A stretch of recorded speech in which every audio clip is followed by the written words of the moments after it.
Kayak gets my flight, hotel, and rental car right, so I can tune out travel advice that's just plain wrong. Bro, SkyCoin. Way better than points. Never fly during a Scorpio full moon. Just tell the manager you'll sue. Instant room upgrade. Stop taking bad travel advice. Start comparing hundreds of sites with Kayak and get your trip right. Bad advice?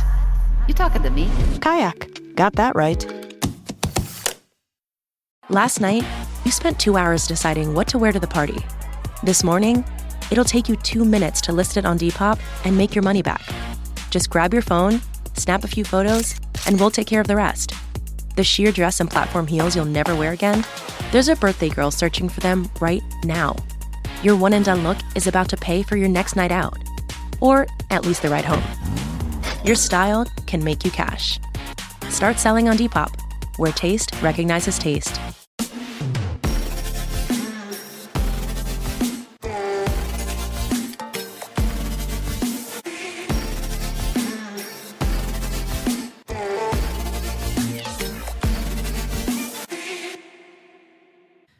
Welcome back to Crime Besties. We're here for another episode, up to episode 24 this week. Hi, Emma. How you going? I'm great, Meg. We hit a bit of a milestone this week and I'm a bit excited. You shared it on our socials. We hit 10,000 listens across all of our episodes so far. So and in less than a week after that, we're at 10,500. Like, it's insane. We're gearing up for almost 11,000 now. Yeah. So thank you to everybody for listening. And we love the fact that it's like gaining traction and we're getting more and more amazing feedback. We had some really nice feedback this week from a listener who neither of us know. I think we mentioned somebody last week who we don't know, and this person's been leaving some really lovely comments and liking a lot of our posts. So thank you very much to Sweetheart Nail Studio. That's her handle. I could do with a good nail studio too. Where are you? Yeah, actually, let us know. Yes. But anyone who wants to follow, I had a quick look at her Instagram and it looks gorgeous. So. I hope she's local. So thanks so much for listening, and to everybody who is listening, we really, really appreciate it. So thank you. Yes, for sure. How has your week been otherwise? Yeah, it's been a week. I'm surviving this week. We'll put it that way. Yeah. Yeah. How about you? Because you've had a week. We've had a bit of a week. I think I mentioned in one of our episodes a few weeks ago that my son injured himself and needed some stitches, and unfortunately, just due to the nature of where he had the cut, and anyway, it split open again, and he ended up needing... When you messaged me on Monday, I just was like, no, this is crazy. It needed to be surgically revised yesterday. So anyway, look, we're on the right path now, but he's in a brace. He's 10 years old. He's probably one of the most active people I know, and he's in a brace from thigh to calf because he can't bend his knee for at least 2 weeks. So good luck to us. Yeah, I was going to say, it's more good luck to you. Yeah, Godspeed. I know, I was racking my brain after I'd spoken to you, this is what was kind of happening. I'm like, what can we do? What can we give him to entertain him? I know. I was Google searching things like oh my God, because you're going to go a bit crazy, I think. Yeah, look, we're lucky. He loves a video game and he's got a few shows that he wants to watch and a movie or two. So we'll get there. Yeah. But then it's kind of like, don't ruin all of your Christmas holidays too. Yeah, that's right. Well, hopefully on the Christmas holidays we can be more active and this is it. By then, do other he'll things. He'll be fine. Yeah, he won't want to go to the movies or won't want to go that's it. That's it. Although you do have to work on certain days, I guess, and that's the true. juggle. That's true. I'll just shout out and I'll come and grab him. Thanks. But I'm not taking him to a basketball court. Can we just rule that one out? Yeah, fair call. Yeah, last time that actually was on the last day of work last year. Yeah, Meg and I thought we'd get the boys together for a bit of a pre-Christmas catch-up. Yeah. And Ollie broke his arm really badly. So within seconds of getting to the park. Yeah. Oh, my God. And that needed surgery as well. It's just,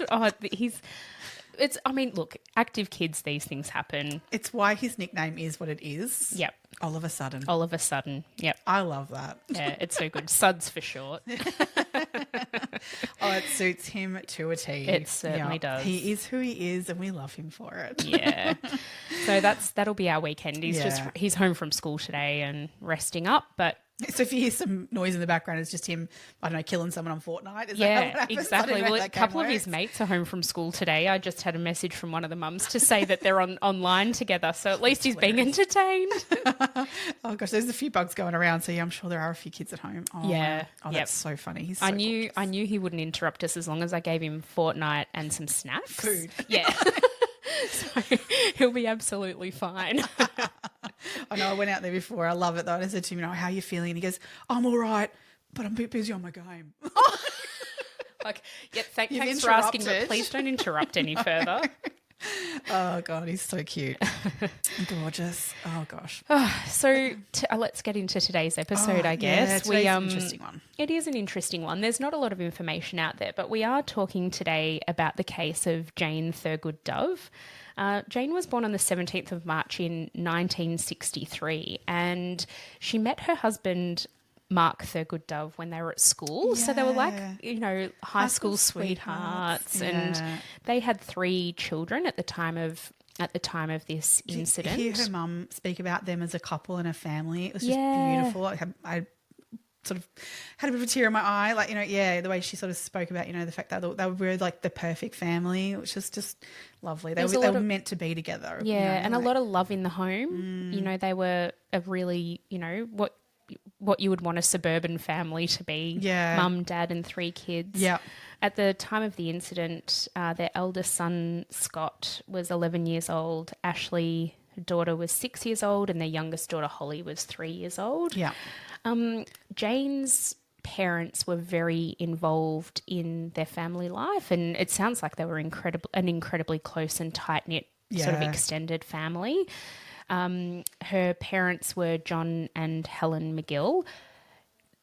We'll be talking about them a lot as the episode goes through because they are pivotal in terms of the way this case played out.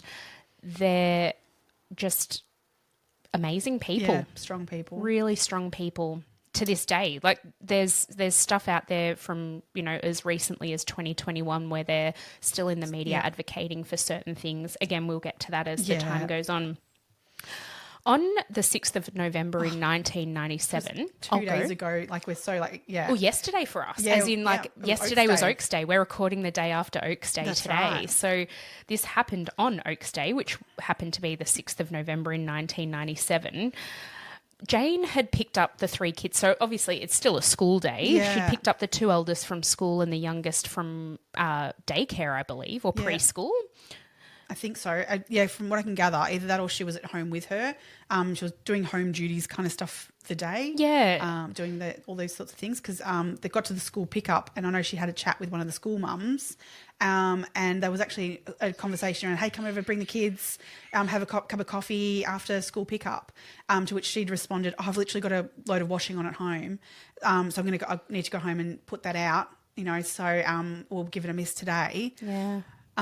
So she's picked the kids up from school and headed straight home instead. I just wonder whether, had that friend gone, whether things would have ended differently. I don't know because given the nature of what happened next, yes, I would imagine they were going to do what they were going to do regardless of who was there. Yeah, exactly. So Jane has pulled into the driveway of her home in Muriel Street, Niddry in Melbourne. Mm-hmm. So it's in a northern suburb of Melbourne near Essendon is probably the most prominent about suburb 11K around. out of the city, I think. Yeah, it's not far. Yeah.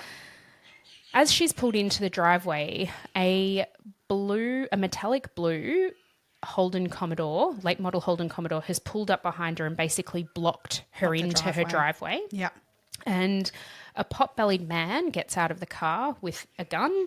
He chases her around the car twice. So at this stage, the 3 kids are still strapped into the back. She's literally just pulled into the driveway. Her eldest was in the front seat and her 2 younger ones in the back, but they remained in the car. Yeah. And strapped into at least the 2 in the back were still in car seats. So they were still, still strapped in. Yeah. This man shot her twice. So he's chased her around the car twice. She's then tripped and fallen as she's trying to get away. And he's shot her at point blank range twice. Yep, right in the back of the head. Yep.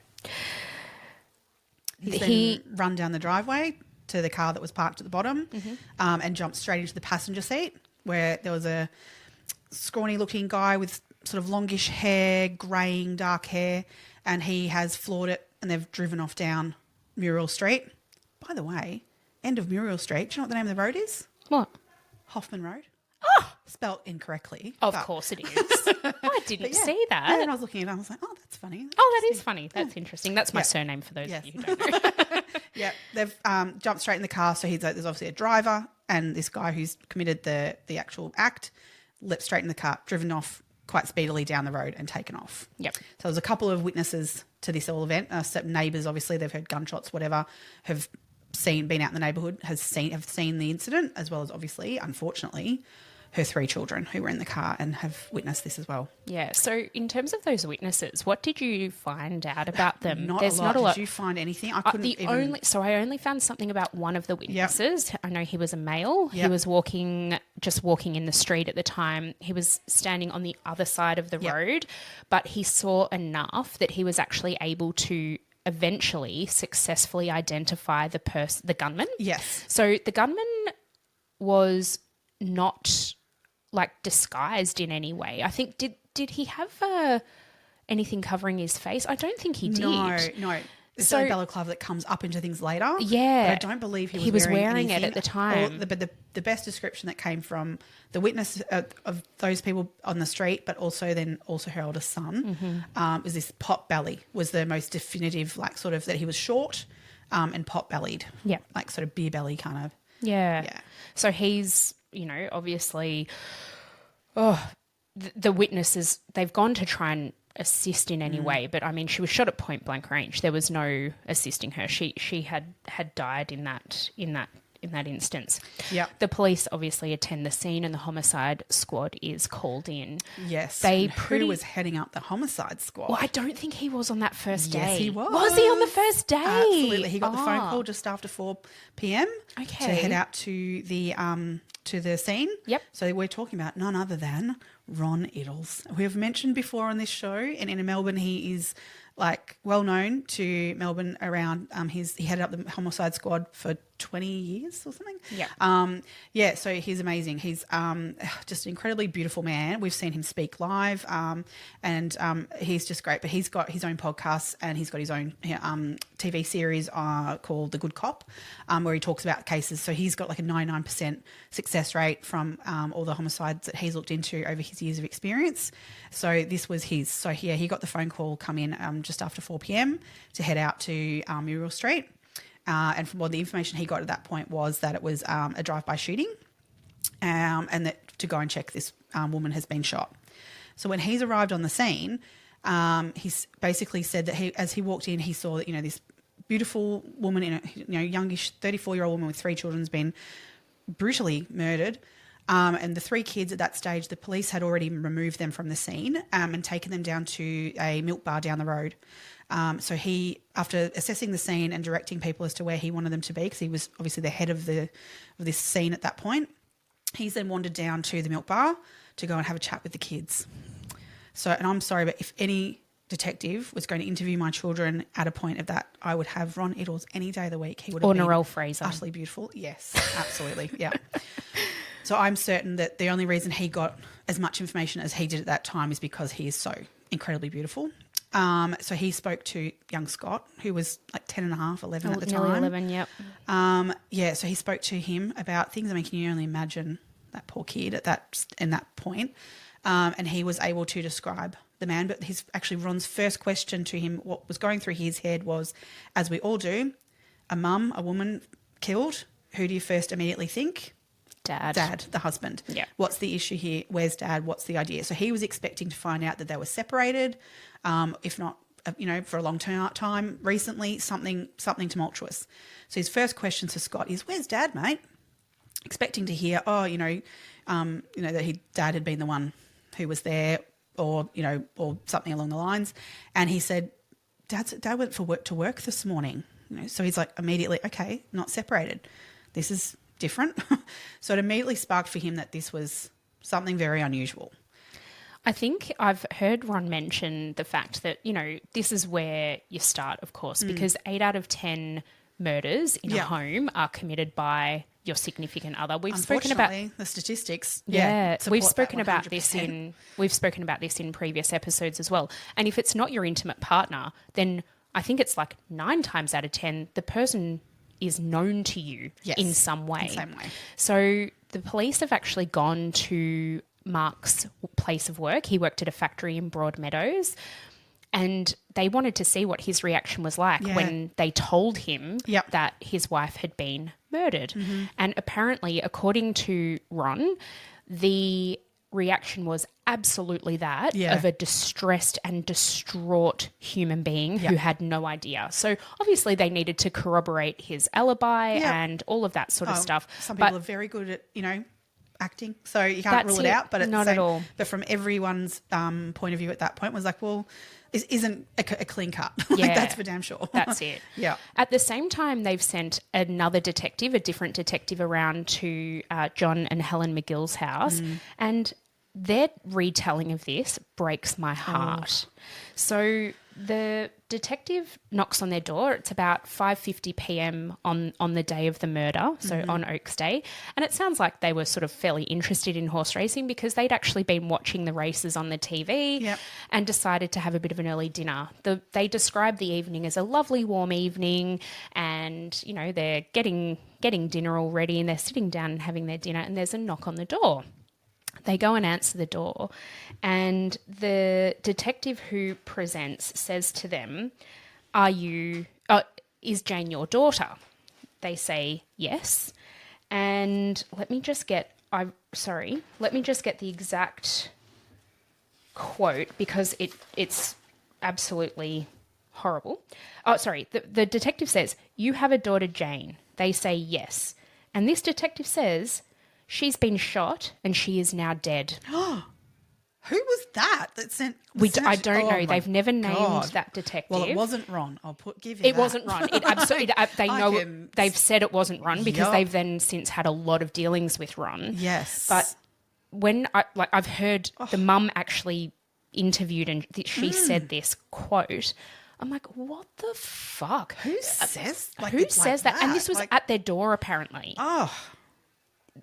Oh, yeah. How would you even react to that? I don't even know. You'd be like, what are you talking about? Yeah, and this detective's also said something along the lines of, well, we're going to need to eliminate you because you're a suspect, which they say now, of course we had to be eliminated. Yeah. We totally understand that. But it's like there was no... that blunt about it. I mean, that conversation happens while she come in and have a cup of tea. Or I mean, look, I understand having to be direct because you can't... There's no skirting around the truth. Your daughter has been murdered. That needs to be stated. Absolutely. But you don't go, she's been shot and now she's dead. No, but you say, can we talk? Unfortunately, we've got some bad news. Yeah. Okay.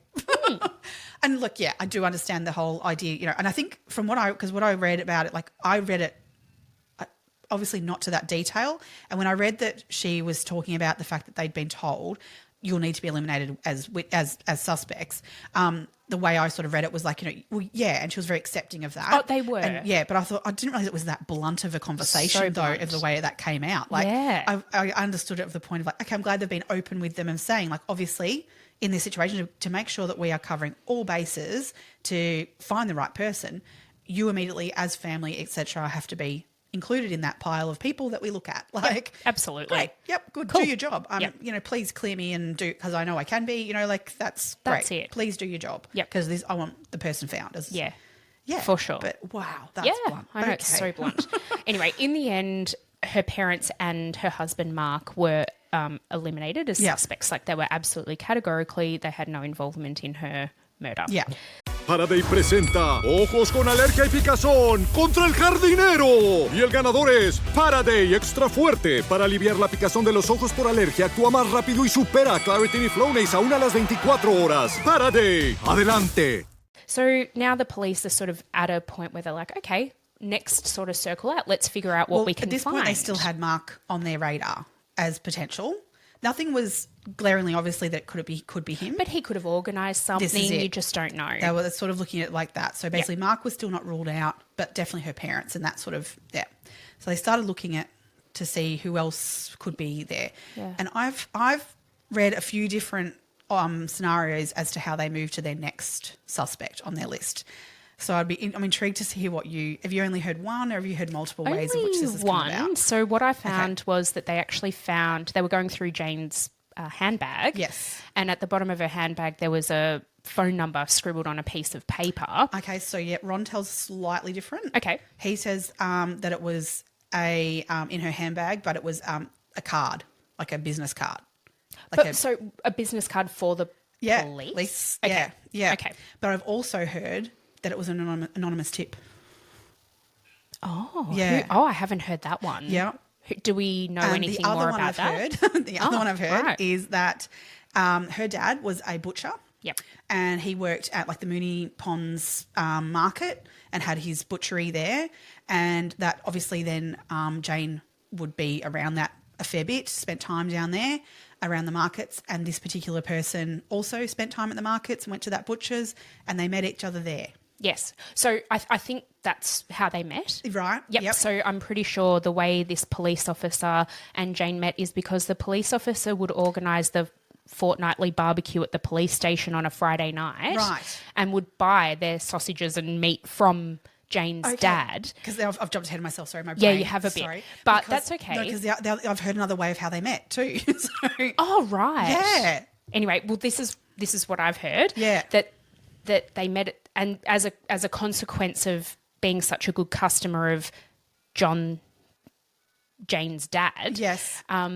And being around so frequently, they've developed a bit of a friendship outside of the butchery / police, and were known acquaintances, probably not friends. And then they've introduced, at some point, Jane's been introduced to this police officer in that sort of social circle. Right. Because what Ron tells it as is that she was his house cleaner. She was. That's Okay, how so they they're met, though. both- okay, That is right, true okay. too. So Okay, they're they both right. met in this way, and Okay. Jane was just looking for a little bit of extra money. Yep. She wasn't working in any official capacity at the time. She Right. had young kids, and we all know what the juggle is like. You need flexibility in Yes. whatever role you've got when you've Yep. got young children. So she was doing little odd jobs like that. And Got it. he was looking for a cleaner. He was a single man, Yep. working probably pretty Night crazy shifts and hours and weird stuff, hours, and yep. decided that he wanted a cleaner. Yep. And so it was through Jane's dad, Yes. that they sort of made this connection, and Yep. that's how that came Oh, about. okay. So both are true. Like, because I was reading Yeah, them kinda both are going, true. How does that all fit in? Love it. Okay, great. I was Yeah. hoping that would be the case, to be honest, because then it all comes together. It really does. Yep. So Jane, whether it's on a scrap piece of paper or there's Yeah. this police card, they've called him. Yep. They've called this police Police officer. officer, yep. We can't name this guy No. because nobody knows his name. It's never been released into the media at all. So we will call him the police officer. There's Yep. no other way in which we can describe him. But they've contacted him, and when they've gone to his house to sort of figure out what the go was, Yep. they've found some really interesting things. There Well, were firstly, looked at him, and he fit the description of the shorter, pot-bellied man. Yep. That was first. Yep. But yeah, and then they walked in. They walked in, and what do they see? They see a shrine to Jane. Mm-hmm. He was obsessed by her. Oh, oddly obsessed. Oddly Like- obsessed. They've confiscated his, or had a look at his. I don't know that they took his laptop away, No, so but they've tried while they to were access. there, Ron tried to access his computer, and he went, "I can't get on it. Like, can we have a look on your computer?" And I goes, "Oh, it's the password's Jane's birthday." Yeah, 170363. So that was another red flag. Massive red flag. Yep. And then subsequently, Yeah. he also purchased or tried No, to. I don't know if he actually did, but he definitely changed his will. He changed his will. Yeah. He did. He also tried to, later on, so Yeah. as this investigation progressed, Yeah. he tried to buy a burial plot next to where Jane was buried. Yeah. Wow. Yep. So wow. this was looking really bad for him. It is, especially because he also wasn't cooperating with police. No, well, that's kind of, and there's one sort of description I've heard of that I kind of go, all right, I can understand now a little bit of why he was so uncooperative. Did you listen to Andrew Rule's podcast I think about it might this? have been. Or was it yeah, John because Sylvester? It might have, oh, well, they're both almost same. one and the same. They're both awesome. Yeah, great journalists. Great, yeah. And great podcasters. Yeah. So because he was a police officer, he obviously contacted his union. So, and the police union have very good lawyers attached to them. So, I mean, as we would say to anyone who's being looked at for anything, whether you're innocent or guilty, lawyer up. Like, you don't want to be caught in a trap of anything like with police. So you lawyer up. So that's what the union have basically done with this guy. And they have instructed him to not comment. Yep. But Which- in not commenting, though, he's obstructed Yes. things. And So it things hasn't have done him taken any favours. It certainly at all. hasn't. And Ron had a little bit of a chat with him about that later on. Yeah. Yeah. So we'll get to there. We will get to that, actually. Yeah, Yeah. we'll talk about that a little bit later. But basically at this point, he's looking like someone who is potentially, could there be a rejection here from Jane, and that's basically triggered him to murder her? Yep. So it's looking pretty dodgy for him.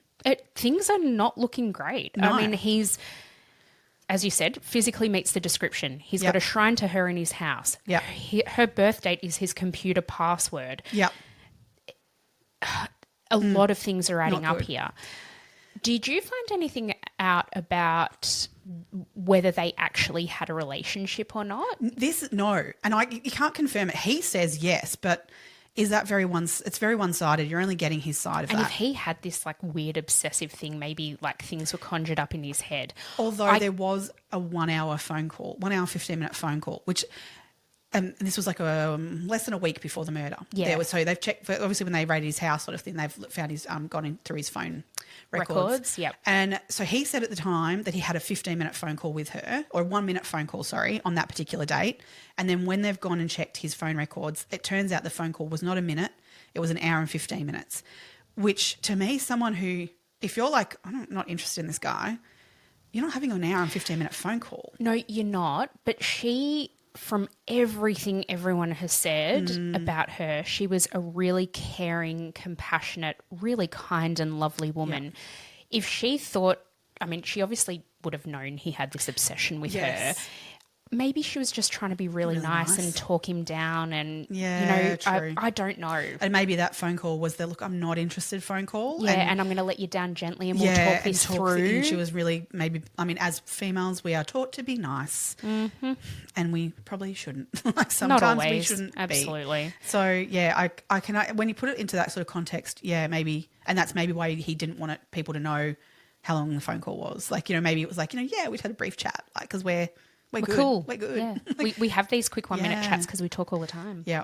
So basically at this point, we've got Mark's kind of on the radar still. He's not ruled out, but he's not. No. But there's nothing glaring obvious with him. But there's the police policeman officer as well, just really quickly, sorry. Go. I mean, he also had no alibi for the day. No, there was nobody. He was not working that day. No. And he lived on his own. There was nobody to corroborate his whereabouts at all. So another everything's red sort of flag. lining up for him of like going, this is bad. Yep. So at this point, Ron is actually having a chat with, as he does, his underworld connections, which we need to get into like some Melbourne underworld stories down the track. That'll be podcast. a series. That will not be a single episode. No, there's a lot in that we can get into. But yeah, there's a man within that underworld by the name of Des Moran, otherwise known as Tuppence. Tuppence Moran. Love him. Yep.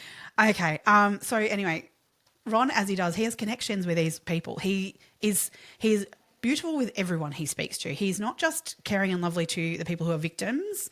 He builds these relationships with the people he needs to get information. Yep. So he's very respectful. Very respectful. The way he speaks about people is just generally very amazing. So anyway, he's caught up for a chat with Tuppence, and Tuppence says to him, "I've got a bit of info for you." And what he says is that there was a pot-bellied man who came into the cafe where he would regularly meet. Yep. Could probably name it. Yeah, we won't. Would have been in Carlton, I dare say. Oh, you don't say. Yeah. So there was this man came in and he paid someone else $2,000 to loan a gun. Now, so this guy does that, leaves with this gun. No questions asked. No questions asked, as you know. Comes back, though, days later, and to return the gun. And the guy responds to this pot-bellied man, "Oh, no, I don't want to touch that gun. That's dirty. You killed Jane Thurgood-Dove." And the pot-bellied man turns back and goes, "Yeah, I did, because her husband Mark told me, paid me to do it." Did he though? So, yeah. So anyway, this is the information he's got from a fairly, well, what's the word for it? Not a reputable source. Not a reputable source, but at the same time, certainly in the know. So he's had to take this information as it is and go, well, this isn't helping Mark's case. Let's validate it, though. We can't rule him out still. There's now another bigger question mark over him than there was, but not enough to be going and arresting anybody, obviously. Mm-hmm. So this has caused a fair bit of confusion for Ron. So at this point, being who he is, he has decided he wants to use some very different technology to kind of help him rule someone out. And he's gone into what, at this point in time in 1997, wasn't widely used. And it's certainly, even as he said, he goes, was never going to use this in a court. But he decided to use a polygraph machine. So he brought in Mark and he brought in the police officer to sit down and do a polygraph. And from the polygraphs, they found that Mark passed with shining colours. He completely passed. He was very truthful in what he said, but he had no involvement in Jane's death. So that really settled it for Ron that he could eliminate him from it. But the police officer did not pass the polygraph. But again, can't be used in court and doesn't go to the point of saying you killed her. So we can't charge him still, but there's definitely still a massive question mark over the police officer. The question that they posed to him during this polygraph was, are you responsible for the death of Jane Thurgood-Dove? And he said no, but all of the physical indications showed that he was being deceitful. Yeah. So, okay, this adds more weight to the fact that this police officer has had something to do with Jane's death in some way. Let's leave that there for now. Yeah, I was going to say, do you want to come back to it? Or? I think we come back to that. Yeah. So basically right at this point in time, we're looking at Mark has been eliminated, but the police officer is still question marks. This goes on and on and on, and they're not finding any more information. There's no more. 3 years down the track, they organise an undercover operation, of which we have no knowledge of. And that's rightfully so. Those kind of operations are they don't like to release what their tactics are and those sorts of things, because obviously then undercover operations won't work. Yep. It can't become public knowledge how they operate with those things, although I do have a friend who's an undercover cop. And I can't name her. Anyway, heard a few things, but interesting, very interesting work. Anyway, undercover operation happens. From whatever came of that undercover operation, they were able to eliminate the police officer. Ron sat down with that guy after eliminating him and said to him, "Mate, you have wasted our time because you have dodged questions, made yourself look guilty." And his response to that was, "Well, I wanted to protect Jane's name because I didn't want it out there that she'd had an affair." Starting a business can seem like a daunting task, unless you have a partner like Shopify. They have the tools you need to start and grow your business. From designing a website to marketing to selling and beyond, Shopify can help with everything you need. There's a reason millions of companies like Mattel, Heinz, and Allbirds continue to trust and use them. With Shopify on your side, turn your big business idea into... Sign up for your $1 per month trial at shopify.com/special offer. He also admitted at the time that when he was asked about that question during the polygraph about whether he was responsible for the death of Jane Thurgood-Dove, and he said no, the reason it came up as him being deceitful is because at that time he thought that Mark had found out that they were having an affair and Mark killed her. So he felt rageful and he felt responsible in some way for her murder. So that's why it came up positive for it, because he did feel responsible. Yes. Well, according to him. According to him. But then, so what I find really, I just think it's bizarre. If you actually really cared for Jane and you really wanted an outcome where they would find the person who's bloody well murdered her, why be obstructionist? Why not just put everything out on the table? I understand in the initial instance that he's had that legal advice from the police union and from a criminal lawyer who was employed by the police union, so that's fine. But surely at some point you would be like, okay, I need an on-the-record interview now to actually go through and state everything I know. I mean, he knew he wasn't responsible for her death. Yeah. Why couldn't he just come out there and say that? Yeah. Be open and put it on honest record. And say what happened. Yeah. Like... And as you said, Ron's... I somewhat think, though, that's because I don't know that there was a relationship there. And I think he was, by not saying anything and alluding to things, it made him look like more like he was able to get Jane. I agree with that. I agree with what you're saying there. I just think why is this man a police officer and is he still? I think he is. Which really, what the fuck? I mean, I don't know if he is now, like, you know, however many years later. Do they not do personality tests and things of people? But I know he continued to be a police officer for many years after this incident. Yep. So basically, now we're at a point of like, who's responsible for we this? Have nothing. What do we do? 3 years down the track. So time ticks on further. And this is where John McGill really comes into the forefront because he goes into bat for his daughter basically. And he actually asks of the government to put up a $1 million reward to find out information about Jane. This was quite, do you want to go and explain how that all... Yeah, I can, but we just need to go back a little bit. Sorry. So this actually happened in 2001. So just previous to this though, Andrew Rule, who's a journalist, and John Sylvester, they were working together at the time. Yep. And they'd heard a tip because, again, a bit like Ron, they had connections to underworld figures and to crooks and whatever.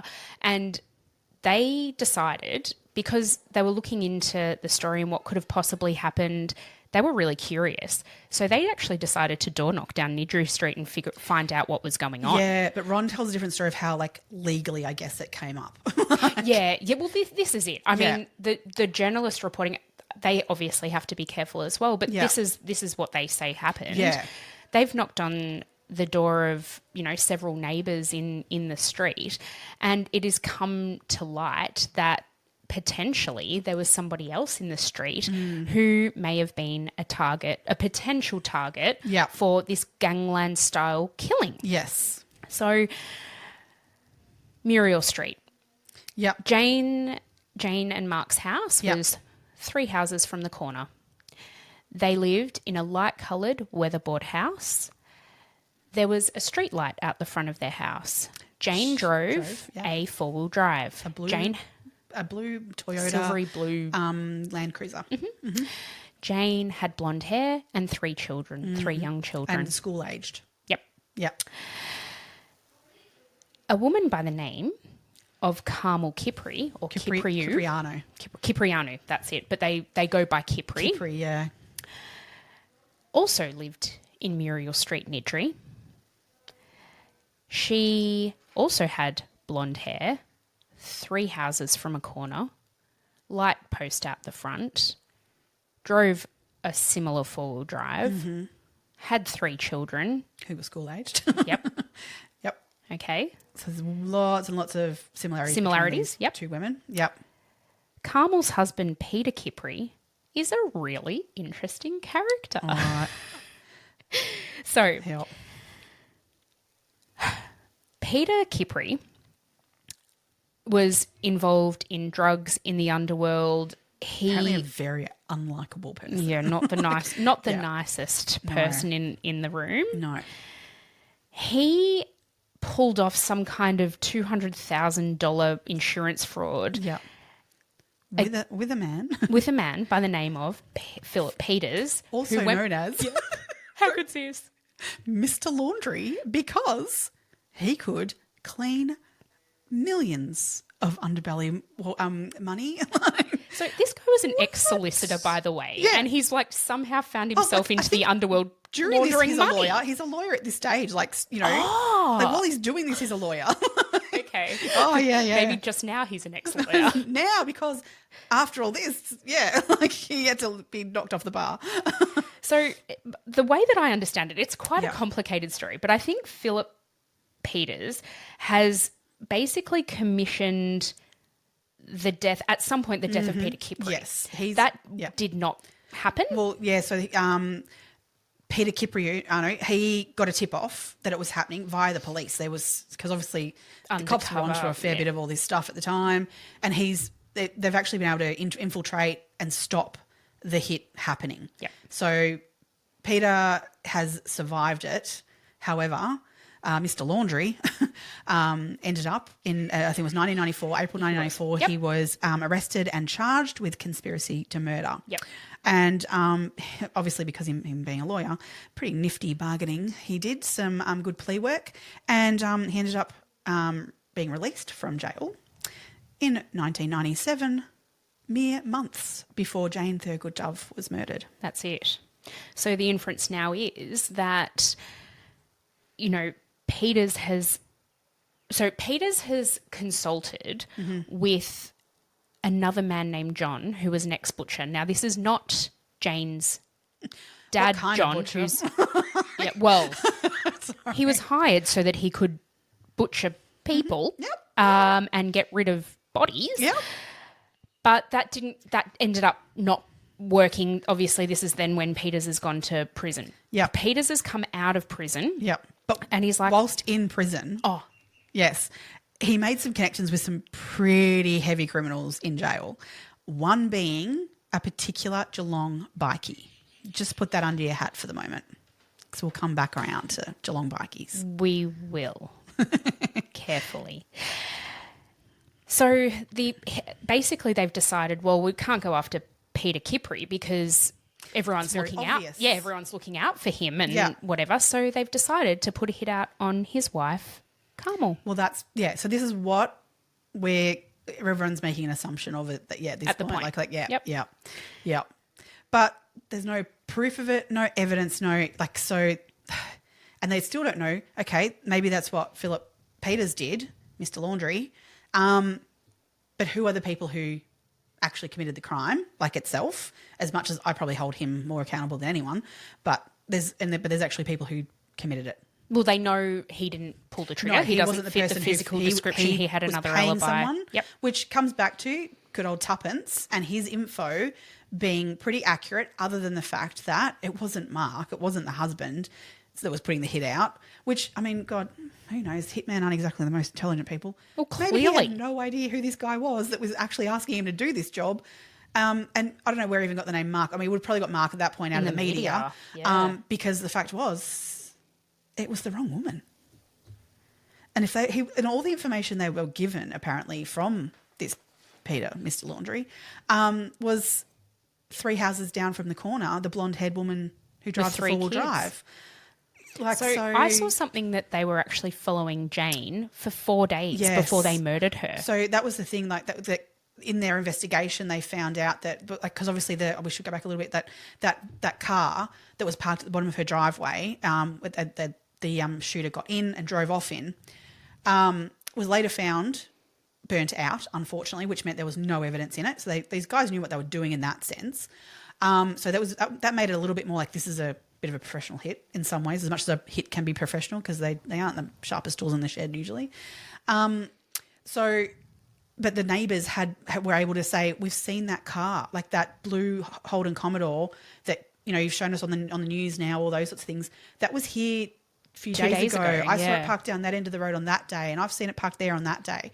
So it was kind of coming together a bit of like, she was being surveilled, in some way. So the police also, this added to the fact that it was a professional hit in terms of the car, car, because it had actually been stolen 6 months prior and hidden somewhere, so that people weren't actively out looking for it. And so that also goes to potentially gangland type. People who knew what they were doing, at least to a degree, sort of knew what they were doing. Yeah. But if we circle back around to 2001, when the $1 million reward was being, so John McGill, he was very determined that he wanted it found out who did this. And I think with the overhanging of this, of was this a mistaken identity situation? Is there something that was wrong here? And he wanted to know what happened to his daughter. So him and a few people got together. So that wanted answers on their own children's missing and murdered cases. So there was George and Christina Helveges, whose daughter Messina was killed at Faulkner, who was killed at the Faulkner Cemetery in October 1997. Mm-hmm. Roger and Joy Membry, whose daughter Elizabeth disappeared from Ringwood, which is not far from us, her unit in Ringwood in 1994. So the 6 parents who'd all lost daughters in terrible situations decided to come together and approach the government and ask for this $1 million award to get some answers on these cases. So at the time we had Premier Steve Bracks. Anyway, so he to his credit, many people didn't want to do this, but to his credit, he decided to put the money up. So this was specifically a reward, yes, for information relating to an arrest or progression of a case, where it was a seemingly random attack on a victim. Yeah. We will do an episode about Messina Helvargas because that's a really interesting case, and the perpetrator. Oh my God! I mean, there's so much out there about it. Yeah. The $1 million reward, once it was posted, basically within 48 hours, the names of the 2 people were in the police. You know, Crime Stoppers had been contacted, and the names of the 2 people who were involved in Jane's death. Were told to the police. So criminals are obviously, you know, they're tight until you offer a $1 million reward. Just really quickly. Previous to this, there was a reward for Jane's, in relation to Jane's case of $100,000. Messina Helvargas, her parents, so they're of Greek descent, and there was a $50,000 reward out for her, you know, for information relating to her case. And her dad came out and said when Jane's $100,000 reward was announced, he came out and said, what, so a blonde Australian woman is worth twice the amount of my Greek daughter? And that is actually how John McGill and I can't remember Messina's dad's name. I've got it here. But that's how they sort of connected, and George. And that's how they sort of got together and started lobbying the government for this $1 million reward. So good on them. Yeah. I mean, he really, they did a lot to get that over the line, but rightly so. And as you say, the tips came in very quickly for all 3 of those cases. Both the other 2 cases were solved. Very quickly. Now, for Jane Thurgood-Dove, tips came in real quick. Within 30 minutes, they got a tip that they followed up that gave them brilliant information. However, to this day, it still remains unsolved.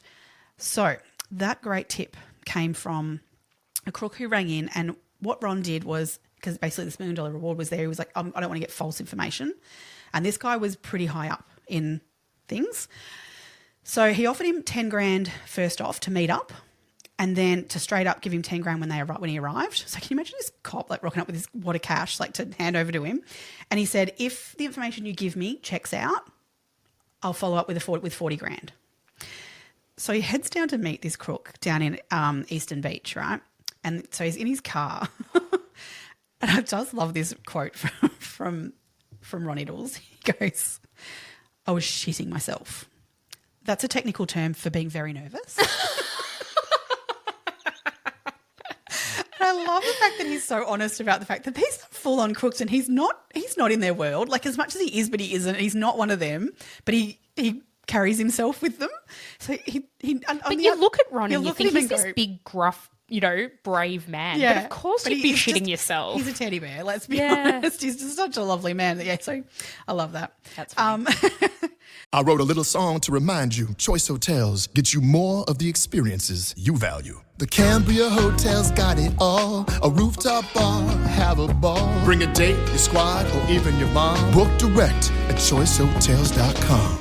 We gather here tonight to bring women back to their rightful place. The Testaments, a new Hulu original series from the executive producers of The Handmaid's Tale. It's easier to accept a story than believe that the people around you are monsters. The battle isn't over. There comes a time when you have to take action, when you have to choose your own destiny. Never quite as it seems. Watch the new Hulu original series, The Testaments, streaming on Hulu and Hulu on Disney Plus for bundle subscribers. Terms apply. So this is where it was confirmed by, well, not confirmed by this guy yet. So he told him the story of that it's mistaken identity and everything and things that he'd already heard. So again, Ron wanted to really check this information, obviously, again, and because he got a fair bit more information about who these characters were that were involved. Yep. He then went down to Barwon Prison and spoke to yet another really badass person, but at least he's behind bars and not in the same car as him, handing cash over. Good point. Yeah, I feel that would be a lot more safe. And this guy in Barwon Prison confirmed everything this guy said. But he wasn't just able to describe these people. He also, he did the same. They gave the exact same names as well involved. Yeah. So the Potbelly Killer. He was nominated as a former Rebels Motorcycle Club bikie by the name of Stephen John Morty. Mm-hmm. So he was also in photos and things like they showed witnesses. People were able to identify that's the guy. Yeah, so that witness that I was talking about, the neighbour who was standing across the road, he picked Morty out of a lineup. Yeah. A photographic lineup. Because unfortunately, at this point in time, so this is 2003. Yes. In 2001, Morty died. So he Drug died, overdose. And well, yeah. Oh, okay, sorry. I'll get a little bit more into him. So I was looking up some bikie websites. God, your browser history. Our browser histories are like not good. Trash. Yeah, totally. Don't go looking at mine. So I'm sorry, but because I have no sympathy for this man, so I'm just going to go into it, all right? So, yeah, go. So Morty complained that he was not feeling very well, but he ate a cherry ripe and some ice cream before vomiting and still managed after that to finish off 2 bottles of Coke. Mm-hmm. Healthy man.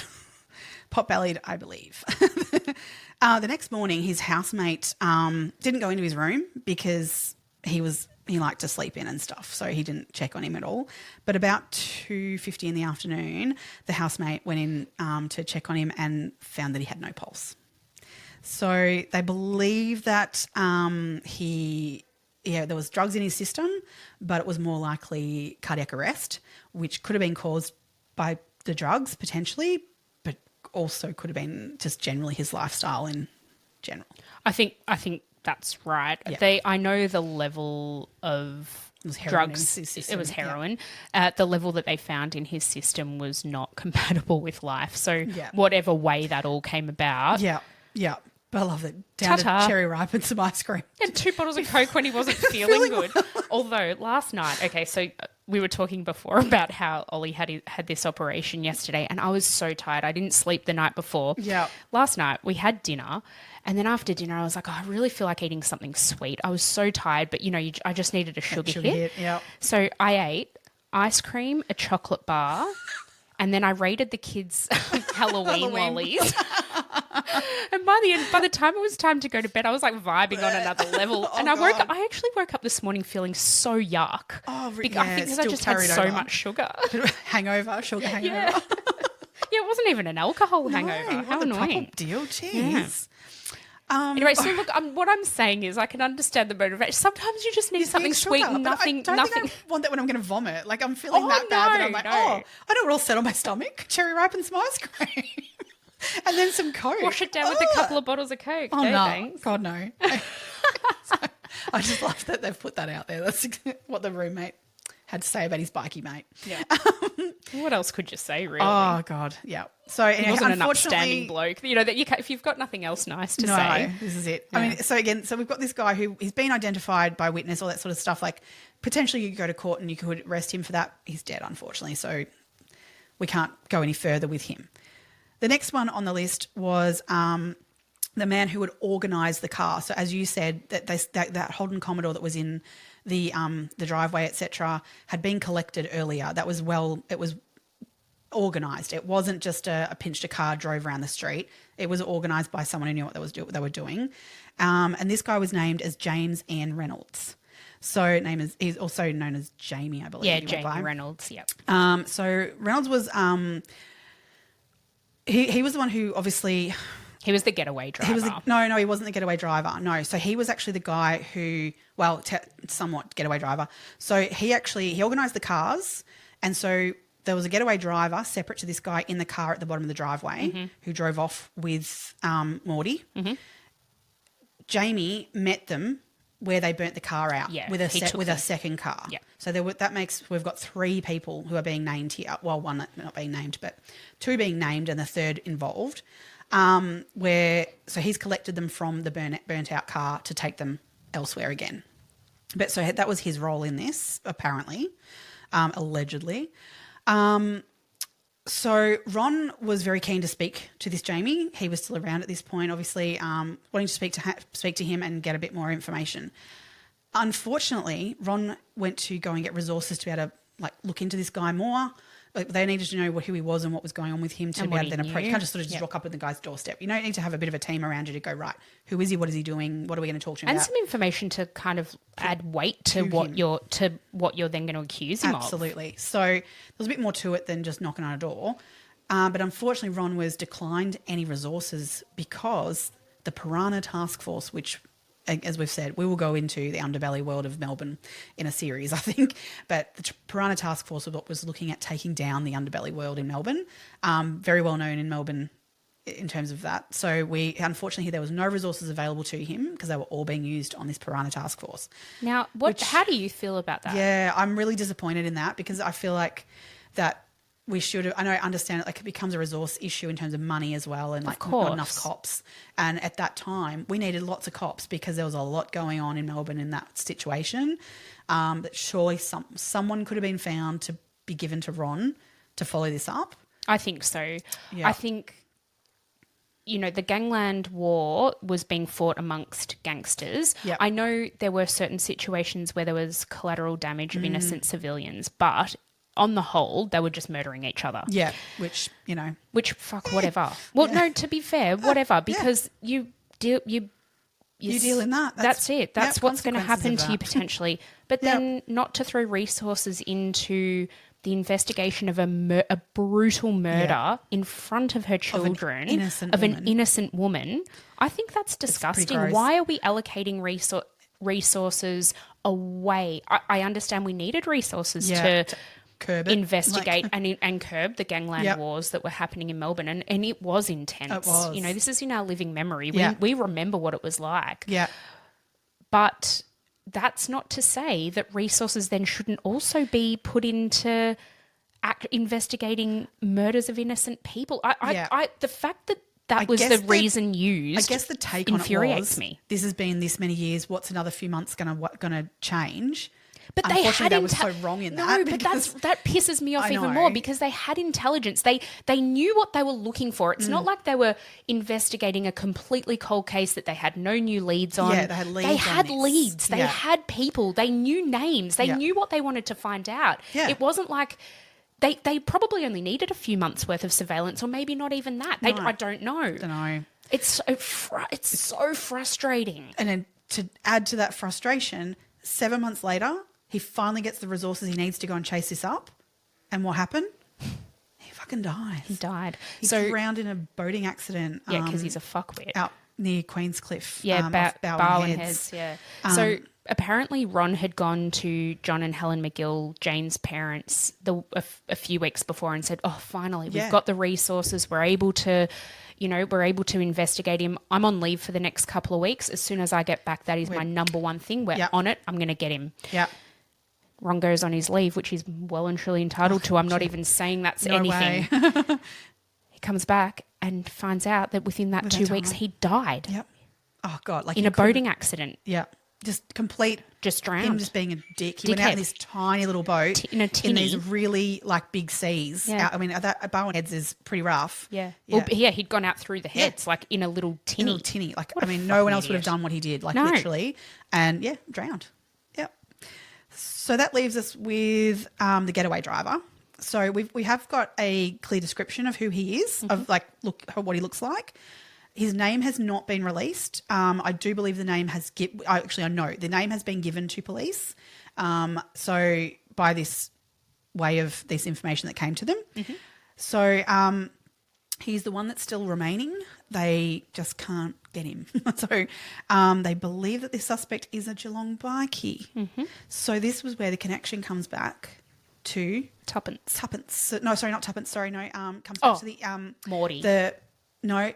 Peter Phillips. Philip Peters. Sorry, yeah, Mr. right. Laundry. Mr. Laundry. So Mr. I Laundry see. in prison met up with a very highly ranked Geelong bikie.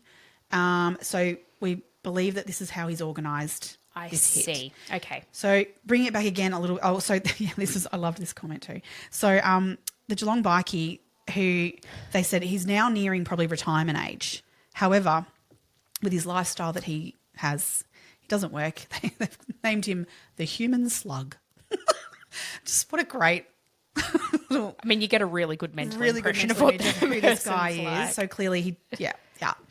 So there's him, and obviously Philip Peters is still alive, and this getaway driver. Yes, and they are still on the cops' radar and still looking into them.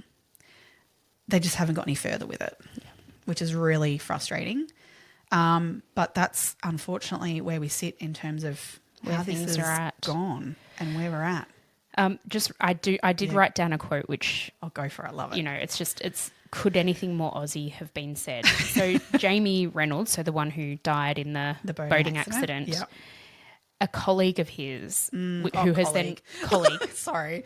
Yep. Well, what are they? Associate, an associate of his, Criminal. has come forward and told the cops that apparently he said, "Oh, we got the wrong Sheila." Oh, whoopsie. Oops.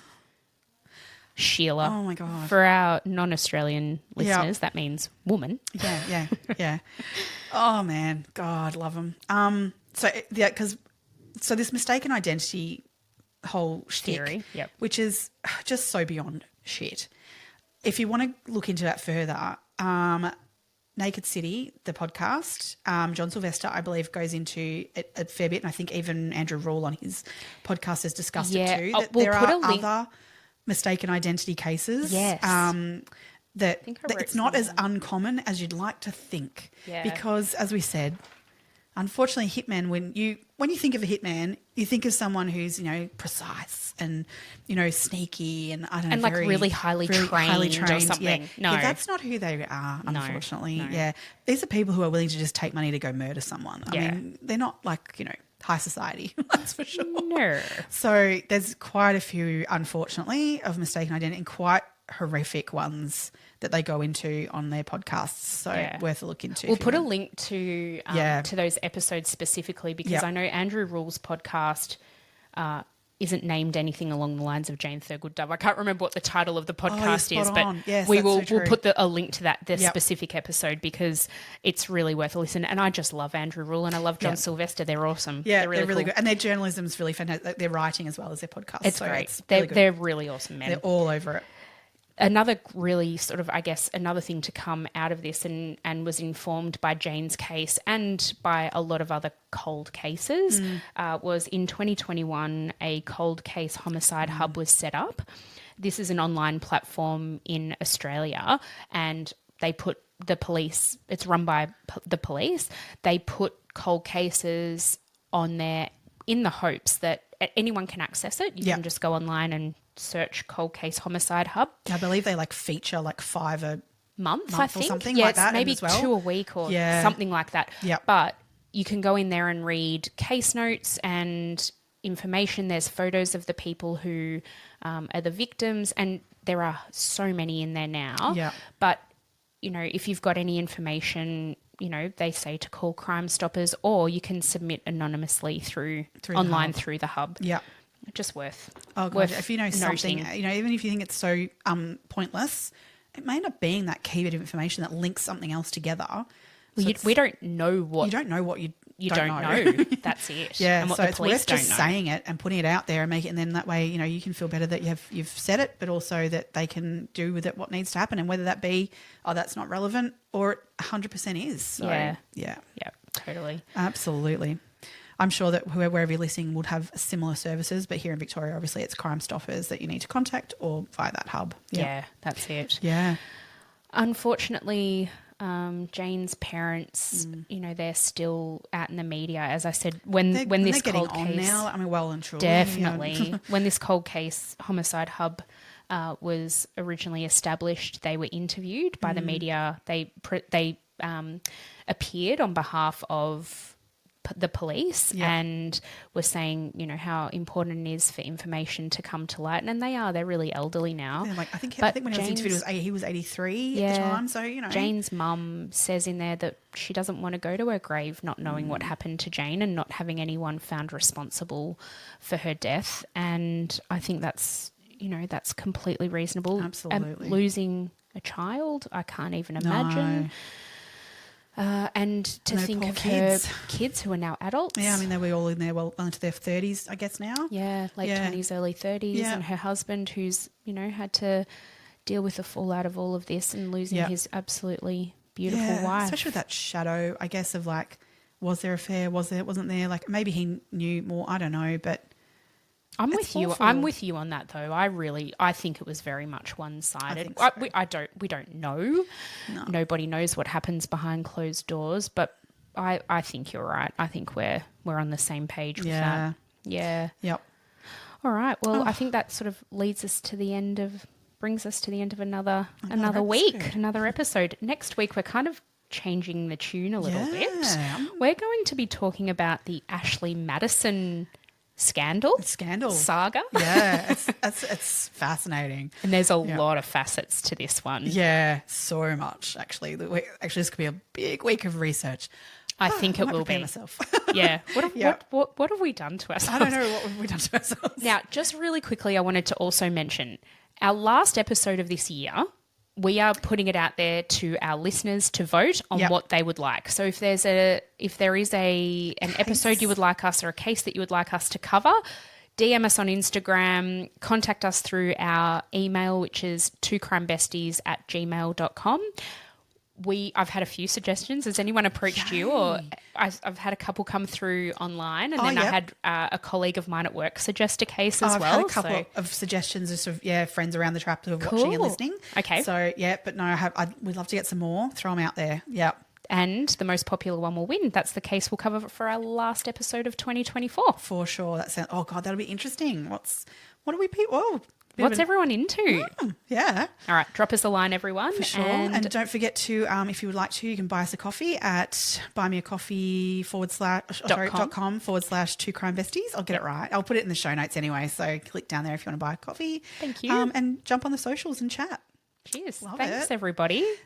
See you next time. Stay curious, crime besties. Bye.